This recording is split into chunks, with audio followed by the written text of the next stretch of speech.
preparing to Well, live stream. good afternoon, everyone. I can see that we're now live on YouTube. I think this is the first time Watford Council has done a YouTube live, so historic event. Welcome if you have joined us. Today we're going to be talking about Watford during the Second World War, and I'm really pleased to be joined by Lewis and Kenneth. So Lewis, do you want to introduce yourself, your role at Watford Council? Hi, I'm Lewis. I work for the council. I help at the Watford Museum as well and have a keen interest in Watford. It's great to have you with us, Lewis. You're going to be our historical expert when we're going through some of these activities. And Kenneth, you've joined us despite having an operation this morning. So thank you so much for joining us this afternoon. Oh, it's a pleasure. And we will be asking... I wish I could do without this. It doesn't enhance my looks. Kenneth is going to give us a talk later on, and if people have questions, you can comment and we'll pick up some of those questions as he's telling us his story during the Second World War. But the first thing we're going to do is watch a short film that includes people's reminiscence, their memories of Watford during the Second World War. And whilst you're watching it, can you listen out for which road is mentioned, which Watford road is mentioned, somewhere that had a bomb, the largest loss of life in Watford during the Second World War. So see if you can spot that. And now we're going to watch this short film.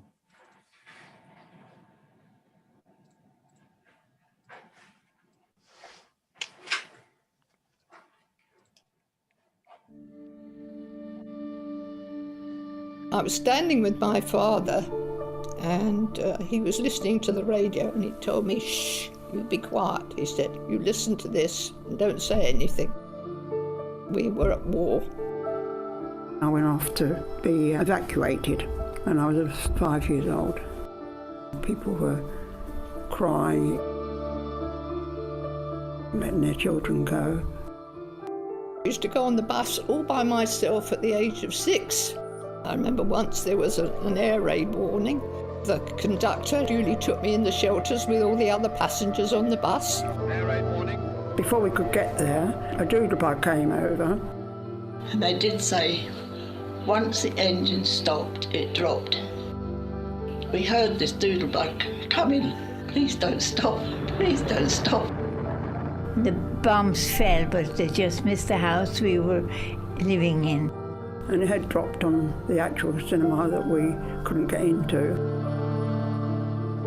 It had gone a little bit further and it dropped on Sandringham Road and wiped the whole street out.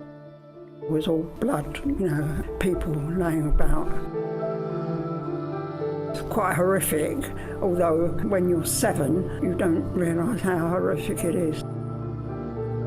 I didn't really know what a war meant, but you go off and play afterwards and as if nothing has happened. Memories of hearing when the war was over. Yeah, well, we all celebrated. My grandparents had a street party. Everybody took their chairs out into the road. Quite a happy day.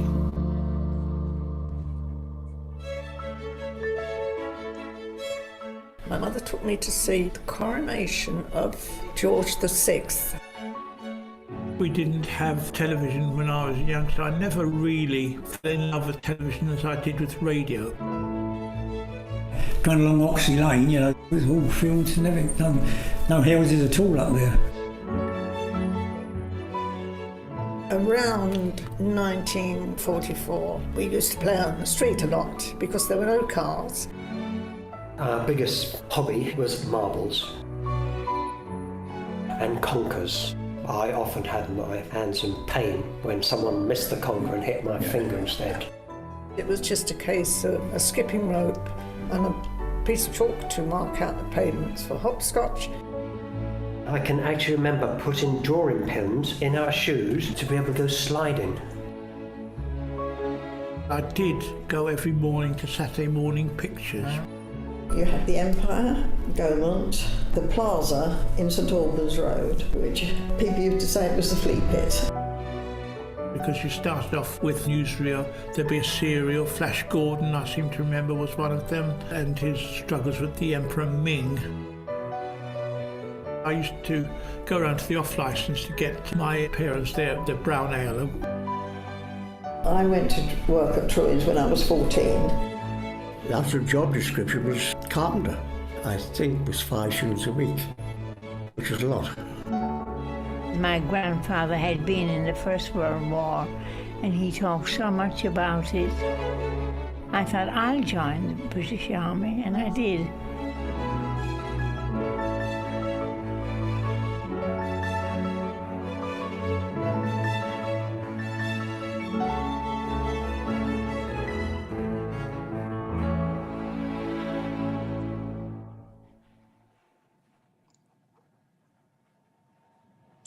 I'm muted.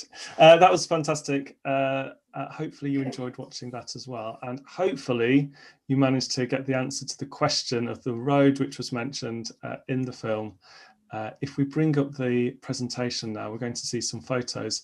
It was Sandringham Road, and I know that there was a memorial event in the last year where we talked about the events there. So if we just go back to the first slide, Lewis, Sandringham Road bombing on the 30th of July, so 1944, right towards the end of the Second World War.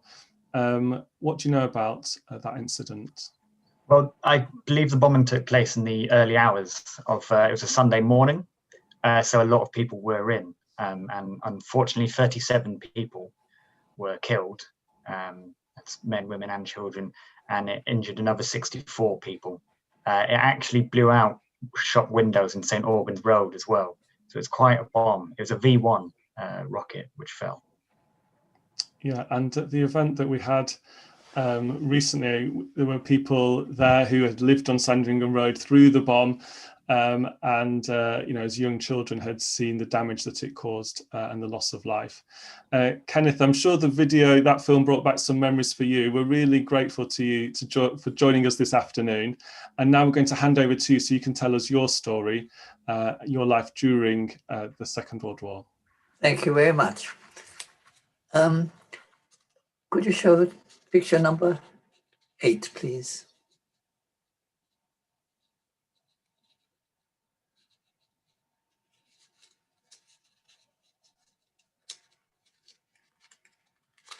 Well, picture 8.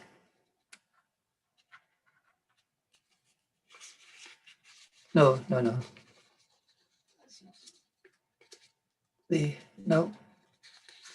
The first picture. That's it. I lived in Germany. My first day at school, it was traditional. At the age of 6, when one started, on the first day, one is presented with a dunce's hat, which I'm carrying. The dunce's hat is filled with sweets to sweeten the career through school, which is quite a difficult one for little children. And it's nice to have a dunce's hat with sweets. Unfortunately, that dunce's hat contained the first layer, which was very nice, but the rest of them could be bitter pills, as you find out from my story, because it was only at the end of the war in Europe that when I was in England, that I became known of the fate of all those who are left behind after my escape from the dreadful country I lived in, Germany, just 4 weeks before the outbreak of the war. I left behind all my family, my grandparents, my aunts, uncles, cousins, and the Jews of Bonn. After goodbye to my schoolmates, friends and teachers in Cologne, I was quite unaware at that time, in 1939, what the future would hold for me, or would hold for them just 2 years later. Every one of my schoolmates who I left behind were murdered under varied and horrendous, cruel conditions. And this was perpetrated by a race of Germans who were supposedly to have been civilized. The Jews of Bonn had initially been incarcerated at that time without food in a vacant convent prior to being transported to a military fort in Theresienstadt, which was situated in Czechoslovakia, from which they were shipped in open cattle trucks, which took several days, with those who survived that journey were immediately put into the gas chambers of Sobibor in Poland.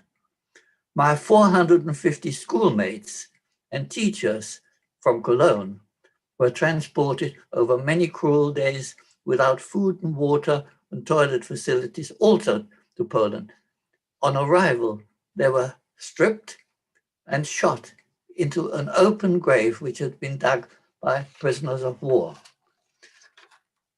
When I arrived to practice in Watford in 1945, which was just shortly after the World War, Watford was a market town. It was entirely different to what we know today. The High Street formed the main route from London to Birmingham. Watford was then Europe's one of the most important printing towns. There were many butchers in the High Street, grocers, greengrocers, fishmongers, and what's more, 32 pubs between Bushy Arches and the town hall. If you had sought to have a drink at each one, you would never have reached Rickmansworth or St Albans Road from Bushy Arches. Weekly animals, that's cows and sheep, were driven from Watford Station down Clarendon Road to the cattle market, and then across to the slaughterhouse, which stands just behind Market Street. We stood just behind Market Street.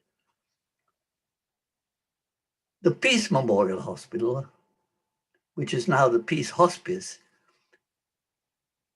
and stands next to the town hall, catered for the sick, and it superseded the former Little Hospital in Vicarage Road. If you go down Vicarage Road, it's behind the Watford Girls' Grammar School, where the old Little Hospital still stands and is still used by the NHS. Our now Watford General Hospital in Vicarage Road, further down, was then not a hospital at all. It was the workhouse. Even the NHS had not even been formed until 1948. In the first years I practiced in the National Insurance Scheme. The High Street had two large department stores as well, which no longer exist now. One was called Cordell's and the other Clements. Customers from far and wide came into town because Watford formed a community centre for the farm community which surrounded Watford. In Germany itself, I came from a normal middle-class family. My family had many friends in the population among whom we lived in Germany. We spent many hours in each other's homes and celebrated all occasions together. My parents' marriage, though, was a rather tragic one, because my father had been buried alive by a shell in a shelter where he was resting in the 1914 war. That's the 1914-18 war. He was badly traumatized, but when he was immobilized, he was still able to lead a normal life and build a little business himself, and married my mother.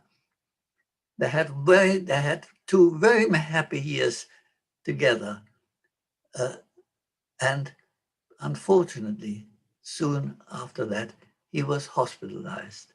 Unfortunately, I saw my father only once from the age of 4, when he was moved to a hospital many miles, 100 miles away from Bonn. The year of my birth, 1926, was just 8 years after the end of this First World War, which was the most tragic and catastrophic for all nations that were involved in that terrible war, 1914 to 1918. In the peace treaty at Versailles, the Allies imposed extremely punitive terms on a defeated Germany, which they thought they deserved. But of course, everybody else was also in the war. Nobody in that war behaved terribly good. But these particular terms were so severe that I believe they caused conditions in Germany that in fact led to the Second World War in 1939 to 1945. At that time, after the First World War, Germany was severely impoverished because the Allies demanded money. They took all machinery, tools, and many other things essential to life. With the return of men in Germany from the army, there were 7 million unemployed in the country. Many school battles took place between parties who thought they could do better than the government in power. The largest of those were the Communist Party, and as it happened, there was another new party which had formed by National Socialists who called themselves Nazis. These Nazis were led by an extremely violent but able orator, Adolf Hitler. He promised to restore Germany to all its former glory. They would pay no more. And the theme of Germany being restored to its former glory proved extremely popular to a great many people. But he expounded violent anti-Semitism. Being Jewish, it frightened us greatly, but surely the people around would reject that. Here, we were terribly wrong. After many elections, Hitler and his henchmen gradually gained more and more popularity.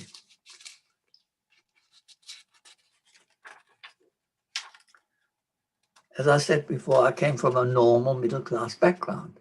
My father's family were animal dealers in a small village outside Bonn, and my mother's family were butchers in Bonn. We had many friends in the population among whom we lived, even though we were Jewish. It made no difference. My playmates and I spent many, many happy hours together in each other's homes and gardens, and we went on many outings together as well. Together with my friends, at the age of 8, as was usual in those days, at the age of 6, as was usual in those days, we started school together in 1932. And our friendships continued in the happy manner in which it was before, but only in the first year at school together, because in January 1933, Hitler came to power. Anti-Semitism, which had always been under the surface, promoted by the popes in Rome for centuries, was, however, well controlled from the times of Napoleon, who equalized people in his realm. Under the new regime, however, anti-Semitism became the major policy of the powers in government in Berlin, which was the capital of Germany. Soon, the first of 40 anti-Jewish decrees were issued. These decrees, between the time I was there, between 1933 and 1939, when I escaped. The first was, don't buy from Jewish shops. Hitler's private army, the SA, stormtroopers, which was made up of low-grade unemployed, stood at the entrances of all Jewish shops to prevent the potential customers from entry. Next, a decree was issued. All books by Jewish authors were ordered to be publicly burned on bonfires in the street, which were lit outside libraries and universities countrywide, and was watched by the general public, because bonfires are always interesting. Another decree: Jewish doctors are to be dismissed forthwith from all hospitals. Jewish lawyers are forbidden to represent any non-Jews in Germany. Jewish judges were barred from the courts, and so it went on. Life at school now became increasingly unpleasant and miserable. Former friends avoided me. I was no longer included in their play. Some harassed me, some pushed me, others kicked. The way to and from school, which had been such a happy journey each way, became more and more difficult, as I had to avoid being beaten up. Former friends had joined the Hitler Youth. There's a picture of that. Their uniform were part of the uniform contained a dagger, a sheathed dagger. But some of the rougher elements who I encountered to and from school were not loath to use them either. And I still bear scars on my hands where I tried to avoid them. So I learned sprinting quite quickly to save myself. In class, things also weren't very good. I was tripped up as I walked in, and once I had ink purposely spilled over my work, which spoiled it. And I thought, well, I'll apply to the teacher. His reply was, "What can you expect as a dirty Jew?" At religious lessons, the priest, which previously I had attended these lessons, I was now ordered to stand outside the room while I heard him explain that all the Jews are responsible for the crucifixion. But another decree came about in 1934. That decree announced the immediate dismissal of all the Jews from the schools of Bonn. Hooray! My suffering's going to be over. My mother, wanting my education to continue, entered me into a Jewish boarding school 30 miles away in the town of Cologne. Cologne was a city which had a sizable Jewish population. Thus, for me, my home life at the age of 8 suddenly came to an end. I was now on my own. However, education at my new school was excellent. It was given by the best teachers who themselves, as Jews, had been dismissed from their schools. Even my English, when I arrived here in England, was good enough to enter me at school where I was top in all subjects, except, of course, language. Oh, I also found the cricket bat was far too narrow for me in this country. So I wasn't really very good at it, to say the least. In the dormitory at night at school in Cologne, There was much weeping at night, boys who had also been torn from their home.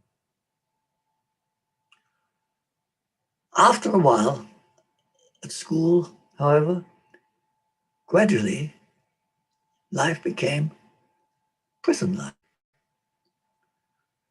A new decree, or rather new decrees, rules followed one another, issued from Berlin.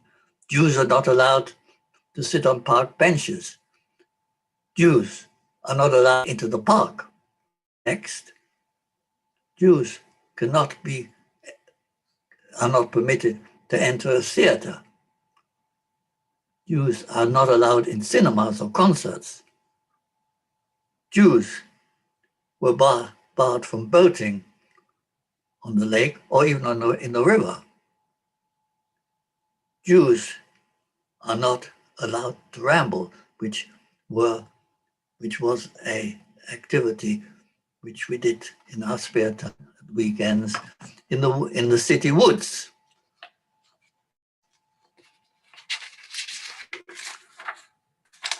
Another, Jews are not permitted into swimming pools or swim in the river. Swimming was a sport I loved. So we were quite isolated at school. We come to October 1938. Yet another decree.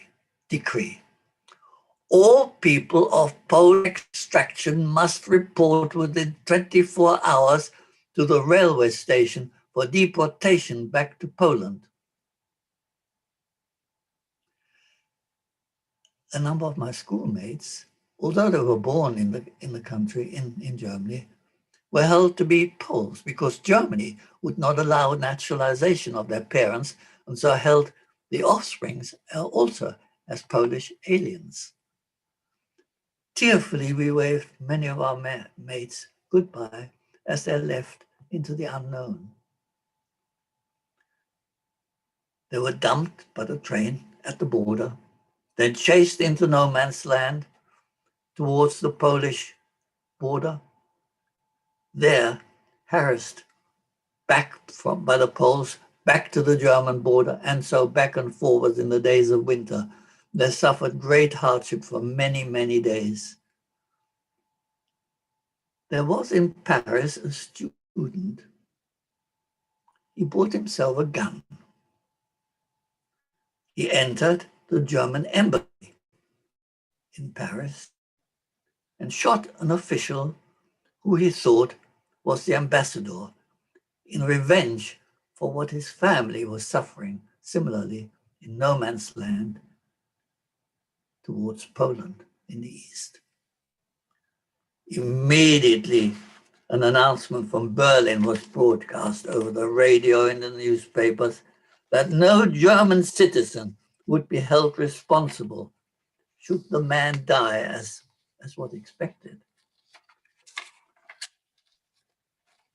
No German would be held responsible for any act of retribution to any Jew they saw.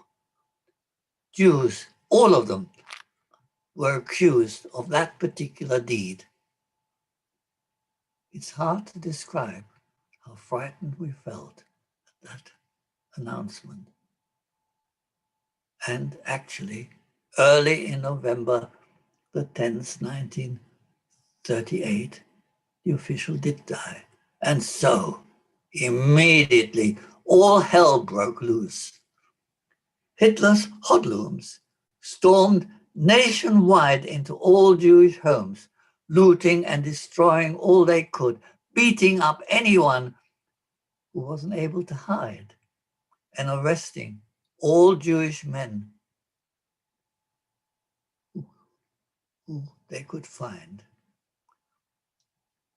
They smashed up Jewish shops and burned the synagogues nationwide. I think there's a photo of that. This is the Kristallnacht, where they smashed up all the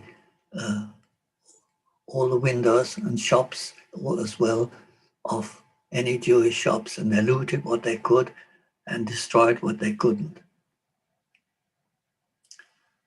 There was, however, one notable exception, and that was my grandfather's butcher, successor. My grandfather had retired already in 1934 because of the fact that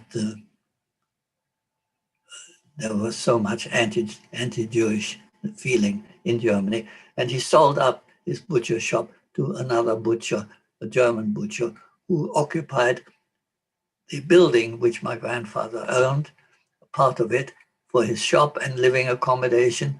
And my grandfather lived on the first. My grandfather occupied the first floor and some rooms as well, because my mother lived with him then, as my father was permanently hospitalized. And this notable exception was that my grandfather's successor, the German butcher, would not allow the mob through the joint entrance which they shared, and so saving that part of my family from the mob. However, my poor grandmother in Endenich, she lived in a little farm cottage, and my aunt who lived with her were beaten within an inch of their lives as their home was being destroyed. Now, of course, we all wanted to flee the country, but emigration was absolutely impossible, as all nations had shut their borders because of the economic situation was so bad that they did not want foreign people as well into the country. There was, however, one notable exception, and that was Britain. Britain alone came to the rescue of some of us. The country offered to take 10,000 children, so long as they would form no burden to the country, which itself was still suffering from the 1920 to 30 depression. So each one who could come would have to find a deposit of £50 to get in. £50 in those days was quite a sizable sum of money. It represents, I think, about £5,000 today. Mother had entered my name at once when the announcement was made, but it took 8 months until the end of July 1939 that I was able to join one of the last kinder transports to England. I said farewell to my family, but I did not know that I was never to see them again. I found, when I went to say goodbye to my grandmother and aunt, still 8 months later, that they were still in very poor condition, having been so severely injured in Kristallnacht by the mob. Tearfully, my mother waved a sad goodbye to her only child as the train pulled away. Now there was only her very ill husband, who she still visited in hospital 100 miles away periodically. But my final fright in the flight from this dreadful country came at the border. The train had halted once to take in, I think, 1 or 2 more kinder transport people. But at the border, the doors suddenly burst open as the train halted, and in stormed the Nazi border guard. My few belongings, and there were very few, were minutely roughly examined and scattered about. I was manhandled, strip searched for anything that I may have on me, either on my body or sewn into my clothes. I have never been so scared since, even when a little later I was in the severe bombing in the center of London. But the train eventually started slowly moving forward. Ah, thank goodness for that. But then it halted. Oh my God, aren't we ever getting out of this country? I thought we were going to leave it. The doors opened, and in came kindly ladies with sweets and smiles and biscuits. We were in Holland. And soon we were in Harwich, England. Well, early in 1941, my mother was informed by the hospital that father had died. We suspect suspicious circumstances, as mental patients were often killed by the Nazis. In spite that it was after the fall of France then, Mother planned a route of escape over the Pyrenees. In fact, she managed to flee over the mountains just weeks before the arrest of my grandparents for deportation. Had she known that would happen, I don't think she would ever have left them. But in Spain itself, Mother suffered again a quite difficult time. First, working as a lowly paid domestic, and then teaching German until the defeats in Russia made learning German not a popular language anymore. But she was quite resourceful. She attempted to teach English. The only trouble was she hardly knew any.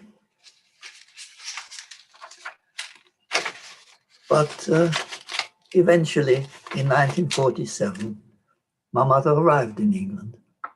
I was then already 21, and I had just qualified. However, I had sufficient funds to support her. She was, however, by then in extremely poor mental health, caused by the trauma throughout her whole life. She went through the First World War and my father's problems and her own later. In this country, she received good NHS treatment, but eventually, like a lot of people who had been rescued, she committed suicide, as actually did two of my cousins who had also escaped into Holland. They were hidden by the good Dutch throughout the whole of the war and did not see any daylight until they were freed just before the end of the war. However, once they were freed, they could themselves committed suicide. After school, while I was studying, I worked as a junior lab assistant in the development of penicillin. This was while I was studying. It was quite a rule that people should work as well, or else join the services. I happened to get a job as a very junior lab assistant in the development of penicillin. And later, I practiced in the NHS right up to retirement. I still continue voluntary NHS work in various capacities. I've been a governor of 2 hospitals for 6 years, and I'm planning at the moment new buildings of hospitals in this area. We're having a new hospital built in the area of the Watford General Hospital. We have sufficient land to build a new hospital there. I was also involved in setting up various screening projects with professional teams right up to this day. Thank you for listening to me, and thank you, Great Britain, for having me. Thank you very much for that, Kenneth. It was really interesting and an amazing story. So thank you for sharing that with us. I've just got one quick question before Lewis is going to do a quick quiz for us. You mentioned about the number of pubs and the market and things like that in Watford. I'd be really interested to know, what was your first, when you first came to Watford, what were your first impressions of the town? My first impressions were very good. It was a lovely town. It's quite, as I say, it was quite different to what it is now. And one accepts changes as they happen, as far as that's concerned. I think it's a pity that the little shops have disappeared, but that is the way of life. You get everything at once in supermarkets rather than shopping daily for your needs in various places. It's the way life has changed. It's completely changed. And furthermore, with the way things have happened now, with our, what do you call it, being housebound, yes. Things are again changing. It will be interesting to see how it will change and what will be the future. Unfortunately, I won't see terribly much of that future anymore. As I've seen, in this country, I've seen 80 years worth of it, or more than that, over 80 years more. And I don't think I'll see another 80 years worth. Yeah, well, thank you so much. Thank you, Kenneth. And I think you finished your talk by saying thank you to Britain. I'm sure that we thank you for the amazing contribution you've made, both in the NHS, telling your story. And that's all I owe the country, as far as that's concerned. I was at an event yesterday for the Rotarians in Watford, and I know that you'll be volunteering tomorrow, so you're still very much contributing to the town. So. Yeah. Give me a new pair of legs and I'll do more. You'll keep going. Well, that's great. Thank you again, Kenneth. Now, before we finish today's session on Watford in the War, we're going to do a little quiz for those of you who are watching. And I know quite a lot of you are on YouTube. And Lewis is going to talk us through that. We're going to see some images, hopefully, on a presentation. And the quiz is, can you work out what the items are, and then Lewis will tell us a little bit about them. So the first one, we have a very much a zoomed in image. If we keep going, the next slide here. There we go. What do you think, Kenneth? Do you know what it is? It's a V. V for victory. V for. Let's go to the next one and we can see what that was, what that is. There we go, an Air Raid Warden helmet. Lewis, anything you'd like to tell us about these? So these were, obviously, the Air Raid Wardens were issued with their steel helmet to protect from any shrapnel or bombs. They obviously wouldn't take a direct hit from a bomb or even one too far away. They very much became a symbol of authority because Air Raid Wardens were the people that were sort of there to tell you to, during the blackouts, to tell you to stay in and what to do if a bomb were to fail. So, and there's some information there as well. I had one of those. Oh, you had one? You remember it well. Yeah. If you look at the next item, I wonder if you had one of these, Kenneth. Look at the next one. It's again a zoomed in image initially. Can you work out what that one is? It's a very unusual angle to see this item from. If we go to the next slide, we can see what it is. A gas mask. So we saw it from the end there, but we never actually had a gas attack in Britain, did we, Lewis? Not that I'm aware of, no. No. There were plenty of those worn. You can see although these were issued to almost all members, all people in Britain at a time. Yeah. And then we go to the final one. I'm sure people will get this. And I'm sure Kenneth will know what this is.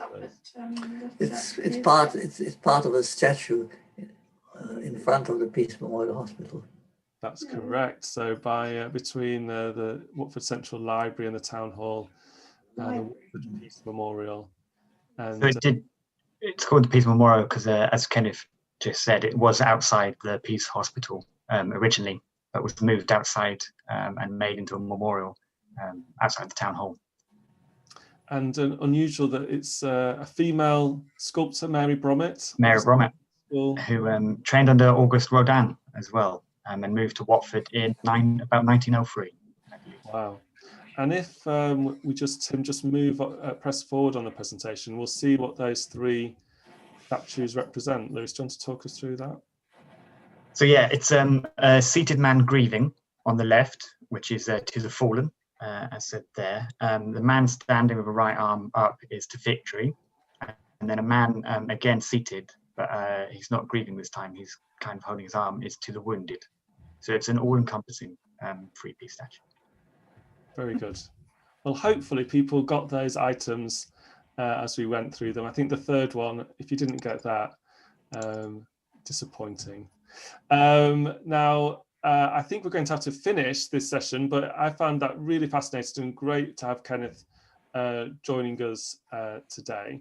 This is a series of talks on Watford's history, and it'll be happening each Thursday afternoon at the same time, same place, so at 2:15 on the YouTube channel. And the next one we'll be talking about Victorian Watford, and I think Sarah Priestley may be joining us from the museum. But Lewis, thank you very much for stepping in at the last minute because Sarah's not well today. And thanks again, Kenneth, for joining us. And if anyone wants to give feedback on these sessions, as I say, they'll be running for the next few weeks, every Thursday at 2:15. I hope you have a good day, everyone. And thanks for joining us for this session.